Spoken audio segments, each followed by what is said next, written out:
ராஜ மரியாதையோட தடபுடலா என்ட்ரி கொடுத்த சிவகாசியோட இன்ஸ்பிரேஷனல் இளம் பெண்ணோட வீடியோ தான் சோசியல் மீடியாவுல வைரலா போயிட்டு இருக்கு. இந்த ஃபங்க்ஷனுக்கு எனக்கு ஒரு கெஸ்டா வரணும்னே தோணல.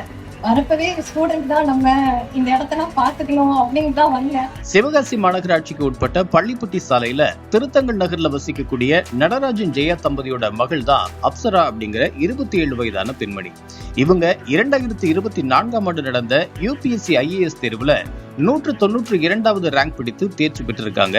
குடும்ப பொருளாதார சிக்கல்ல நம்மளால IAS தேர்வுக்கு படிக்க முடியுமான்னு யோசிச்சுட்டு இருந்த அப்சராவுக்கு நான் முதல்வன் திட்டம் தான் கை கொடுத்திருக்கு. பள்ளி நிர்வாகம் சுற்றி உடன் இருந்தவர்கள்னு எல்லாரோட சப்போர்ட் மற்றும் அப்சராவோட அந்த அயராத உழைப்பு காரணமா இந்த சாதனையை படைச்சிருக்காங்க. அப்படிப்பட்ட இந்த சாதனை மங்கைக்கு தான் பள்ளியில சிகப்பு கம்பள வரவேற்போட பாராட்டு விழா நடத்தி அசத்தி இருக்காங்க. இந்த நிகழ்வுல பேசின அப்சரா, எந்த மாவட்டத்துல நான் ஆட்சியரா பொறுப்பேற்றாலும் கல்விக்கும் பெண்ணுரிமைக்கும் முன்னுரிமை கொடுப்பேன்னு ரொம்பவே உறுதியா சொல்லியிருக்காங்க.